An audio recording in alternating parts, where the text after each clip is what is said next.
Madison scene. Wanna get up and go to the latest show. Theater, dance, music and arts. If you wanna be in the know, show Biz Buzz with Bruno. A singer, an author or a playwright. A dancer or an actor in the spotlight. Artists, poets, comedians too. Look at all the things Bruno has for you. If you're really keen on the Madison scene, wanna get up and go to the latest show. Theater, dance, music and arts. If you wanna be in the know, show Biz Buzz with Bruno.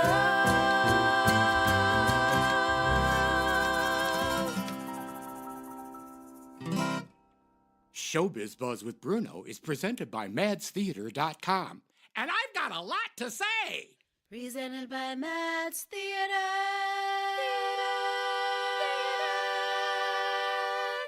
Theater.com.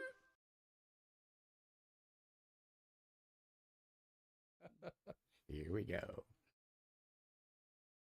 Hello and welcome to Showbiz Buzz with Bruno, presented by Mads Theater. And I'm your host, Micah Bruno. And today I have my really wonderful friend who's here from Children's Theater Madison. Please welcome Mr. Allen Ebert. Hi, Allen. Thank you.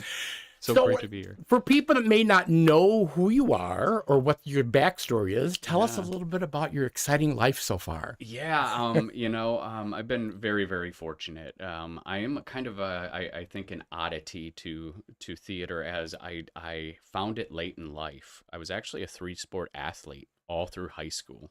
Wow. And always had an appreciation for the arts, but was always into sports. And I went into the Army, U.S. Army, right out of high school. And I got injured playing sports and I could no longer play. And they happened to have on the base where I was at an Army community theater.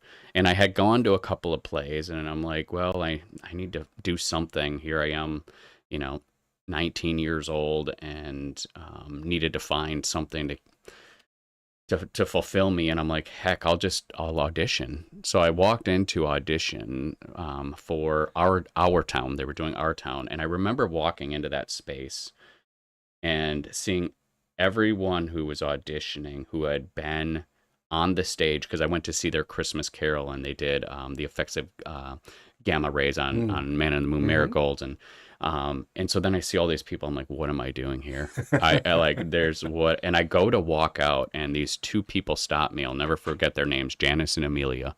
They're like, where are you going? I'm like, to the bathroom. And I went to the bathroom. I didn't have to go to the bathroom. So then I felt stuck. So then I ended up auditioning. I ended up being in callbacks for the lead, George, and I get the call from the director and he's like, you did a really nice job. We'd love to cast you in the ensemble in a couple different roles. Would you be interested? And I said, sure, why not? And I ended up falling in love with the construct of theater and all that goes into it, because it's very similar to sports. And I actually wrote a paper about that in college, about the parallels between sports and art and theater. The major difference is, right, in art, we're not trying to win. We're trying to create, but we're working together as a team and all of that. And that's kind of the biggest deviation. But anyway, that led me to doing 19 consecutive shows after that. And I did all facets because I wanted to be well-rounded. So I assistant directed, I stage managed, I did lights, I did sound, did a lot of performing. I helped build sets and really got to understand all facets. And then when I left the Army, I ended up in New York. I toured a show in the Army for a year, the Yellow Boat, and did it over in Germany, toured 5 cities in Germany, and then in the United States. And after that show, I ended up in New York assistant directing that show, and then I got cast in an off-Broadway show called The Trial of Catonsville 9. So I was in New York for about 8 months right out of the military, and then realized, whoa, I need to come back to school and get work on my craft, because this was all new to me. I just was doing it not with a lot of study, just with the directors that I had, and came back to Madison, got my degree in theater, Was in Man of La Mancha and Smash and a bunch of different shows at the UW. This is when they had a master's program too. Did Spring Awakening 12th night. And then graduated and ended up in the Milwaukee, Chicago freelancing. So I was doing industrial commercials for Kohl's, for Rainbow Foods, Ho Chunk Casino, and then directing and acting. I had a couple agents. And then I got a call from the head of Army Entertainment Europe saying, hey, would you come to Italy, teach some theater classes in Italy, and then direct a show in Germany? And so my wife took a sabbatical from her job. We went over there, did that, and while I was over there, a job opened up in Italy, the Mediterranean Army director for entertainment. And so I interviewed, ended up getting the job, flew back to the States, packed our stuff, went to Italy, lived in Italy for 4 years, where I directed and produced theatrical shows for troops and their families. We had our orchestras were Italian musicians, which was unbelievable for our musicals. And then I was also working with USO touring shows, so bringing athletes, performers over, so like Jessica Simpson, Wayne Newton, Joan Jett and the Blackhearts, all of these. So I did that for 4 years, and really learned a lot about the administration side of theater and the arts. And it was all like hustle, hustle, hustle. And then after my contract was up, my wife and I decided we wanted to come back to the States. And then I was hired at La Crosse Community Theater, where I was artistic managing director there. So I was directing shows and running the business side there, actually helped them get started building the Weber Center of Performing Arts. So I helped raise the first $1 million, helped with the design plans. And then I had our first child, Grayson, who's amazing. But I was also missing out on his life because all of a sudden I would come home because I was at the theater all day until like 11 p.m. at night. And all of a sudden he's crawling and then he's walking and talking. I'm like, okay, I need a life change here. But he's in high school. Wait a minute. Yeah, what happened? You know? So ended up back at Madison, where I was a co-director of the Wisconsin Film Festival. That's what brought me back to Madison. So I did that for 3 years and then worked. Then I ended up at Union South right before they opened that, because they were revamping all of their how they supported events, because they were basically doubling in size overnight.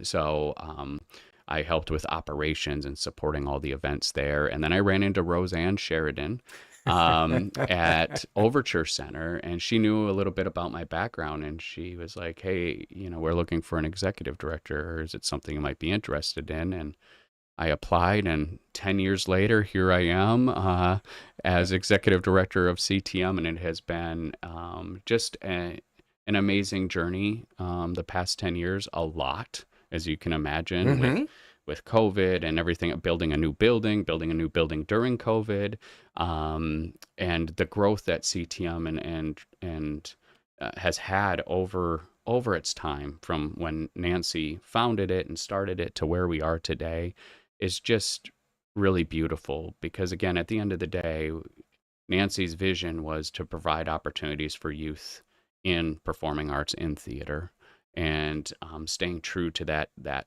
original founder's vision is really near and dear to us. And of course, you know, it's ebbed and flowed. We've had our peaks and valleys like any organization does, and we've weathered it a lot because we have a wonderful, supportive community that sees the value. We have, you know, past participants. I mean, we don't get to 60 without the people who came before us and all the work they did to shape and work. And I feel like organizations thrive because they stay true to their North Star, their North Compass of again, creating a culture in place where people feel seen, heard, and appreciated. So that's amazing. Me. Yeah. So I'm going to back you up. Yeah, so please do. Did you speak Italian when you went to Italy? Yes, we were fluent. Before you got there? Yeah, so actually I studied it in college. Okay. So a couple semesters. I did French for a couple of semesters, and then I switched it to Italian. And my wife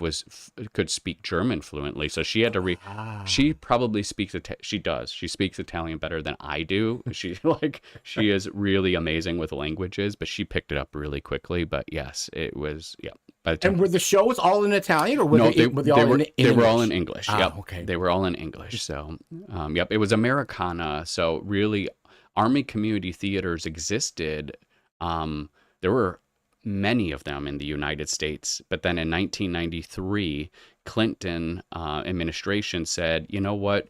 Troops stateside can go to their local community theaters off the base to get Americana musicals and plays. Overseas, you couldn't do that. So actually, there were like 60 overseas locations that had Army community theaters and overseas, and those stayed prevalent because you couldn't go off base to get an American. So now the program has slowly, I mean, if you really think about it, right, the jettison of it, like Irving Berlin and was, and you have, Bob Hope and all of these arts were really important. And and I'll say this here, and I continue trying to champion this message. I saw firsthand in the military how arts affected mental health and well-being for soldiers, their families, especially if they were deployed or coming off of a deployment. That's why the military has what they're called morale, welfare, recreation programs to help with that. So when you were serving, were you on active duty, or were you always in that branch of the performing part of the Army? Yeah, so I was active duty. I was actually a paralegal. And so I do my paralegal job during the day. So we're in the JAG Corps. And then at night I would be in rehearsals, like any community theater that they happen to have on the base there. But then when I toured, I got released from that for the tours that I was doing. And they also in DC had soldier shows, which were kind of a la, most people are familiar with Kids from Wisconsin, but these were all soldiers from around the world, and they would curate a show, and that show, it was called the Soldier Show, would travel to cities across the United States, and it was amazing. Wow, and, I had no idea. Yeah, and then funding again, right?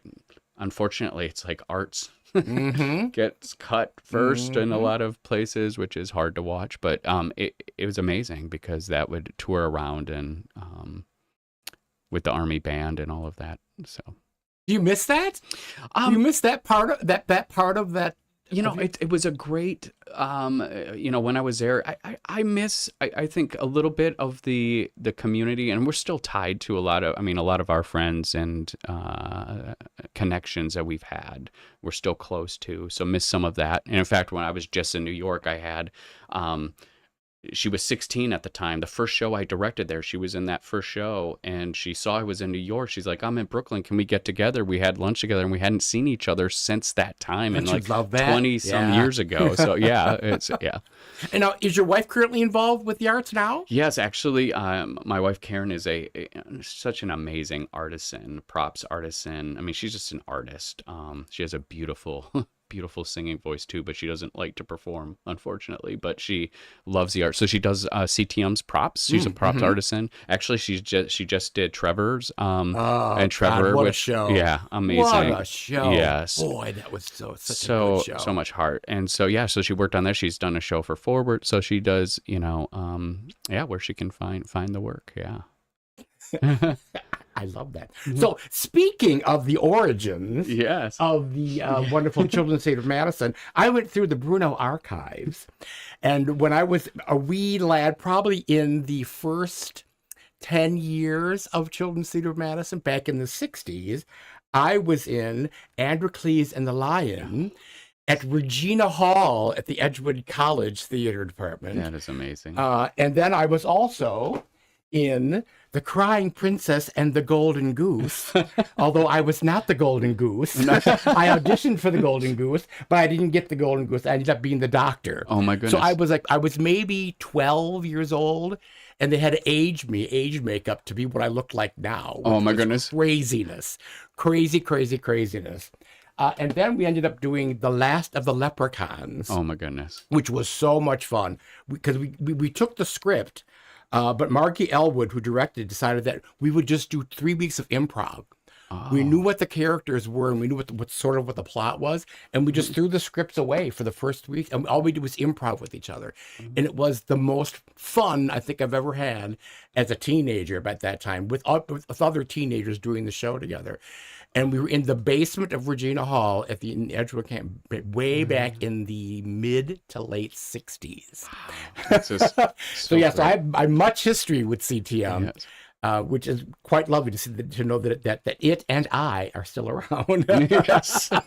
And for a long time yet. Exactly. So now we're here celebrating the 60th season of We CTM. just finished 60, so we're starting 61. You're going into 61. Yes. So, So okay. we just culminated an amazing 60th year, and it was just lovely. So many. Again, as I said, so many people who made it possible, and we did a series on social media called 60 for 60, where we featured 60 stories throughout the 60 years, which was really amazing to go back and look. See, you could have had me 55 years ago had you known. Exactly. I would have fit into that old age Yes. group. So now you're in your 61st season. So tell us a bit about what's coming up in the season. Absolutely. So tickets just went on sale on August 17th, and I always tell people this is the best time to buy because we have our steepest discount as much as 35% off. So if you buy two tickets to 2 or more shows, you get 35% off, and they're free exchanges. So now is the time we say get your tickets, because you can always exchange them if the time doesn't work out, because we deal with families, things come up, so we understand all of that. And so this year we open, our first show out of the gate will be Annie.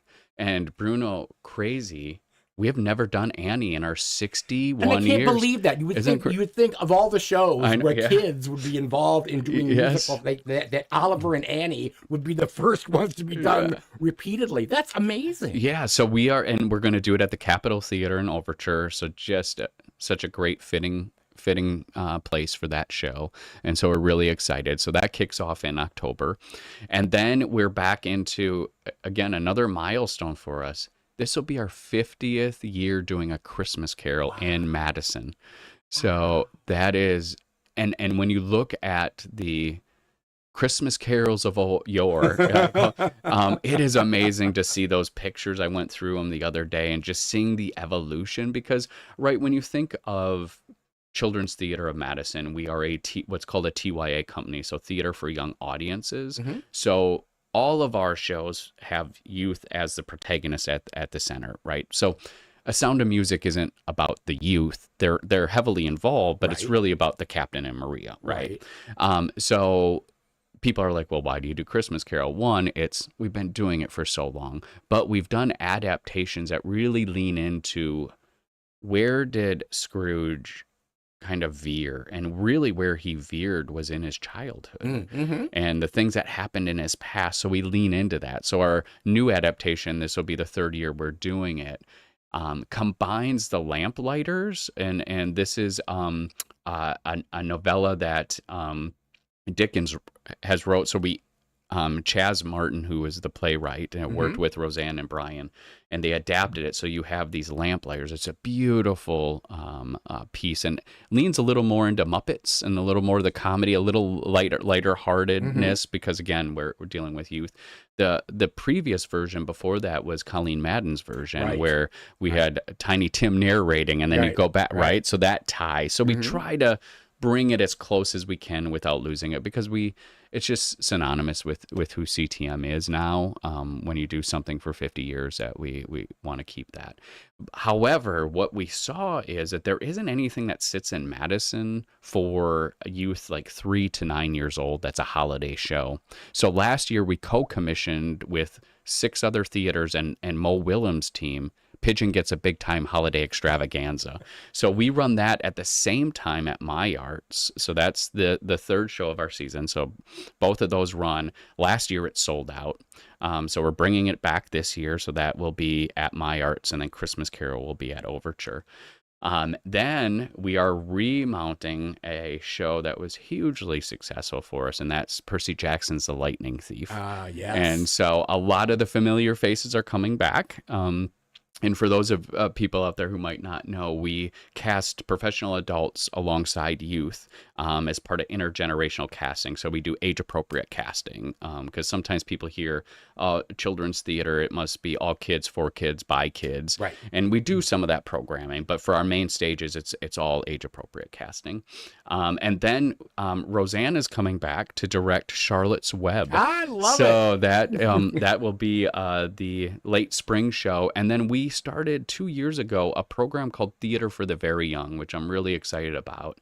And this is really geared toward youth ages 2 to 5. And it's really about tactile development and skill development. And it's a short, like 45-minute piece. And every 30 seconds, the youth and their parents or guardians are with them. So they go on a journey or they interact with the actors. They get to touch the costumes in the set. And it's really magical and gets youth at a very young age interested in the arts without, something that they have to sit there and be quiet. They get up and move and interact, and it's really awesome. And this year, the show, last year we did Winnie the Pooh. This year it's called Lake Life. So it's everything that is around the lakes of Madison.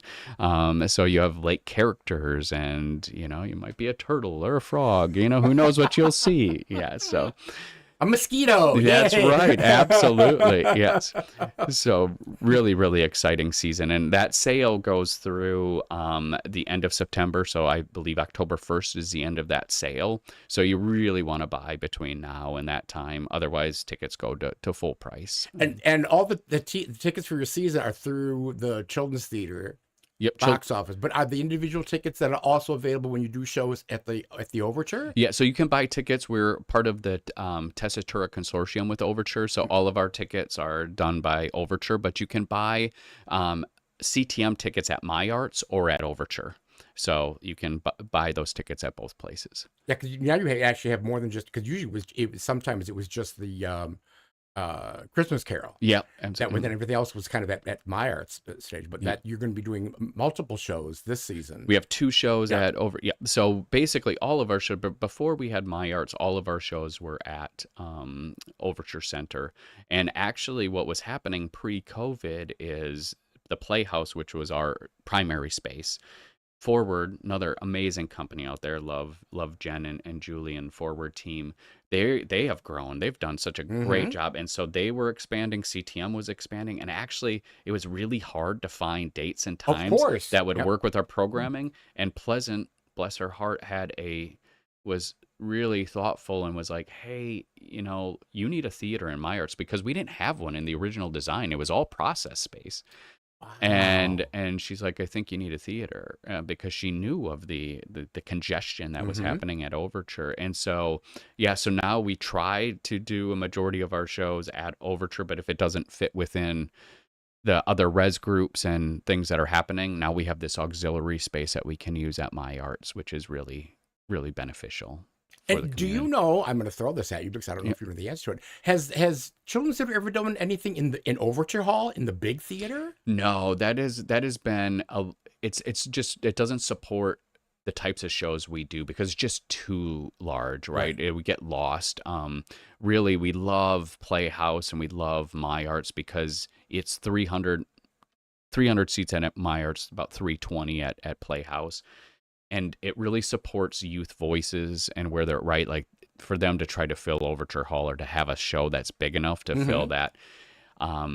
That's why we do Christmas Carol at Capitol, because that one is a bigger, and we don't want to have to run it. If we ran it at My Arts, we'd have to run it for 2 months to get the capacity that we need for that type of show. Or Annie, same thing. So. And there are 2 spaces at My Arts, correct? Yes. There are 2 different theaters, correct? Yep. And do you use both of them, or do you have one preference over the other one? Yeah, so great question. So the Black Box, which is the Sunrise Theater at My Arts, is a typical Black Box theater. That is where we rehearse all of our shows. Okay. So that is that primary space. We do our Theater for the Very Young in there, the Lake Life and Winnie the Pooh. And so it's a great flexible space. And then the other space, the Starlight Theater, is a 300-seat proscenium theater in My Arts. So yes, we do use both, just different ways. Yep. And are you still offering classes? Yes. for kids? So that is a huge part of our what we do at CTM. So we have year-round educational classes. We just started a musical theater track.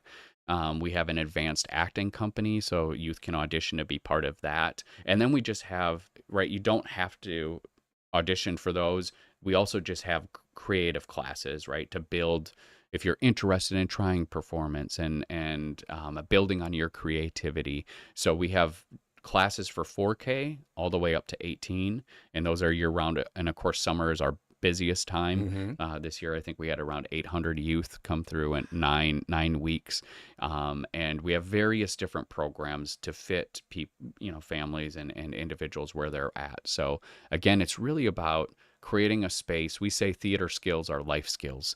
We're not trying to create the next Broadway star. If that happens, we have classes to cater and help those individuals. But if someone is just like, I just love art and just want to participate, great. They're building skills that they can use in wherever they go in life. If they become a real estate agent or a teacher or a doctor, they're learning communication. They're learning teamwork, empathy, time management, focus, like all these skills that you develop and learn by going through the process of theater.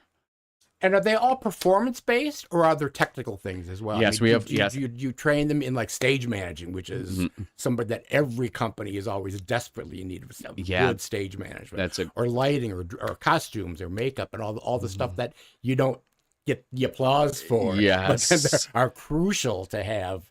Absolutely. Yeah. So we have a tech academy and a tech classes that we do during the year. Yes. And we just started that. And again, that was really hard to have before because we just didn't have the space. And really what led to my arts is when I came in, I was working with 12 different landlords. And then if we all of a sudden there was a need for a class to happen and we didn't have space, I would have to try to find an empty storefront or something else, work with, and it just wasn't sustainable. And now that we have this facility, now we're able to do things like that because we have the space to do it. We have we have a beautiful shop there, so we have everything there. And we also work with interns. So we have a lot of high school interns, college interns that come in. So yeah, and we're continuing to advance in those programs. Really exciting this year with Annie. We're in a co-production with University of Wisconsin Theater. So some of their students are building the set. Some of their students are in the show. And so they're learning that way by partnering with CTM. So it's a great collaboration that we're really excited and thankful for. That's so great. I do a lot of mentoring with high school students. Through the Overture, which is amazing. And the one thing I always tell all the ones that that want to go into I want to be a star, I want to be a star. It's like you should never say no to any job or anything that's offered to you. Like you said, learn how to be a stage manager, learn how sets are built, learn how to sew a button on a costume, sell tickets, usher, everything you can possibly do, because there's more to theater than, granted, we'd all want to be the star center stage, but there's so many other skills. And like you say, they're all life skills. Yes. And I would say that's what the one thing I have 2 kids of my own too. And what I try to part to youth is you just never know. And the more you know, the more empathetic you can be in the process. Because if you know what's happening with light, sound, costumes, stage management, and you understand, maybe you don't have to understand in depth, but on a basic level of like, oh, this is what it takes to do all of this. I think it just helps you as a person in the process to be understanding and to understand how does it all come together, because it's very complex. So I love that. I love. So now that we've talked all about CTM, everything you've always wanted to know about Children's Theater Madison, you are doing a really kind of cool project that's happening coming up a week from today. Yes. Next weekend? Yes, next weekend. Let's talk about your Tuesdays with Maury, which will not be on a Tuesday. No, it won't be on a Tuesday. No, it won't. This has been interesting. So Bruno, when I started with CTM, the one thing I wanted to ensure, because throughout my career, I've always continued doing art, either acting or directing, because I think it's really important to keep flexing that muscle so it doesn't get weak, right? Like it's like any muscle in your body. Mhm. Like if you're not using it, it can diminish. And so when I was hired at CTM, I said I need to still be able to do artistic pieces. I'm fortunate to have kind of one of those left and right brains where I can do the business, but I also am an artist. Mhm. And so that was really important to me. And so this here, it's funny because I've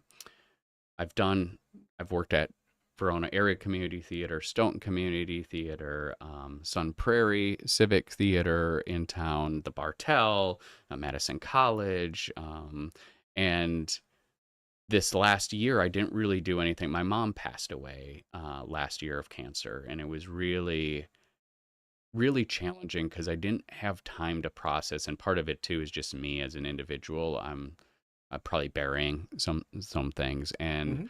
um, and I was like, I was just kind of in a funk, and I'm like, I need something. I need something artistic to see if that shakes me out of kind of Mhm. this funk, if that makes sense. And Ben and Betsy, about 12 years ago, I ran into them at a conference, and we have been friends ever since. And Betsy has always said, I've always wanted you and Ben to do this show. And I was like, maybe now's the time. And so Ben is a professional actor out of Michigan, and then myself.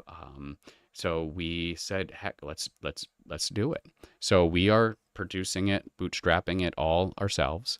And I can tell you, Bruno, it has been amazing to go through this process. It's what I needed. It is absolutely what I needed. And what's a little scary is when I started doing the deep dive into Mitch and who Mitch is, Mhm.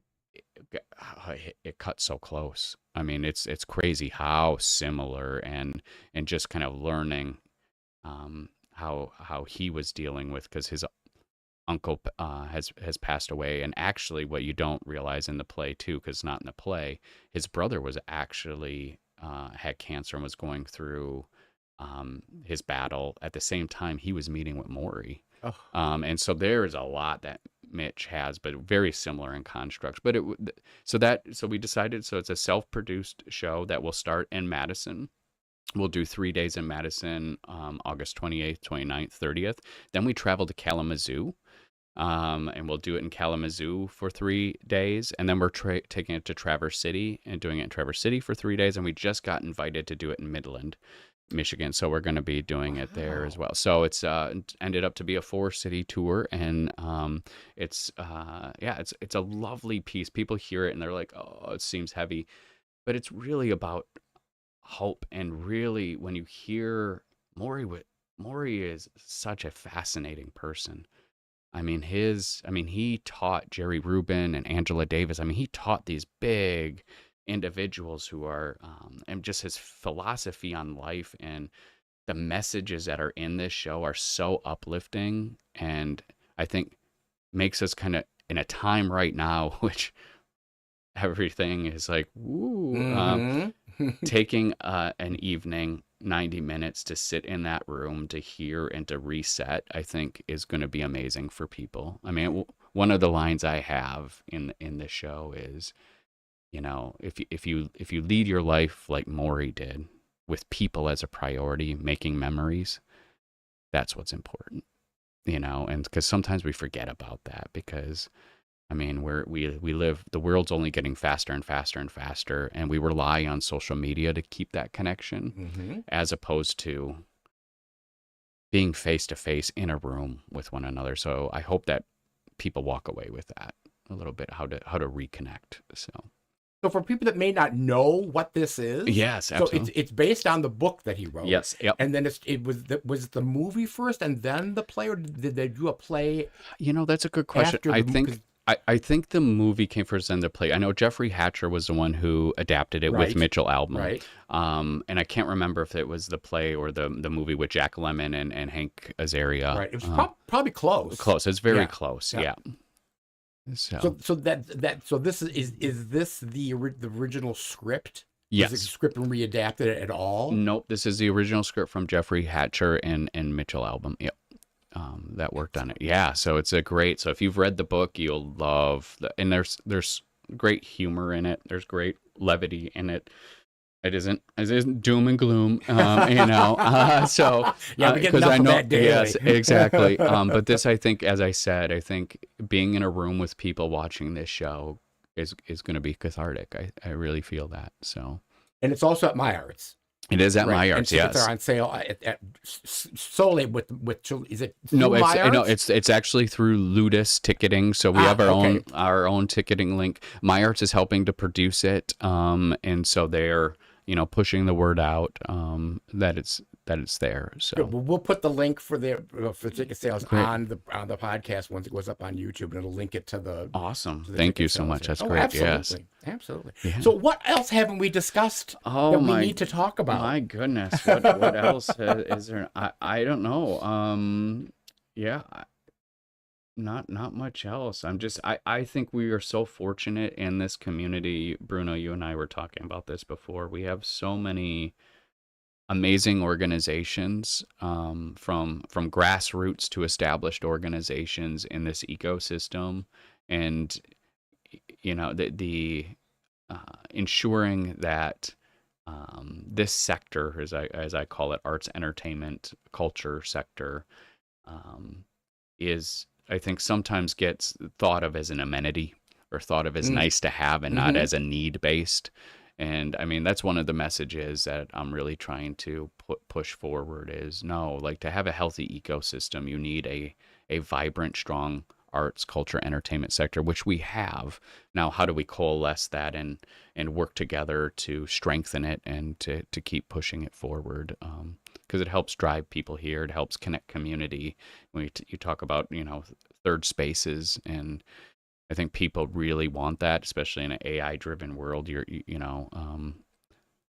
coming together in a place and sharing something is important, whether that is, concerts on the square or even the farmers market or the Madison public market that is just open. That's, all the little, the city festivals or neighborhood festivals, it all feeds into each other. And we're so lucky here to be a part of that. It is amazing that we do have that at our fingertips. And sometimes I think we take it for granted. Yes. I think that that those of us that were born here and raised here, and we watched, where it was when we were growing up, to where Madison is now. And there's sometimes I'm astonished and amazed at what Madison has become. And it does go through ups and downs. And Madison, there's always controversy. There's always trouble.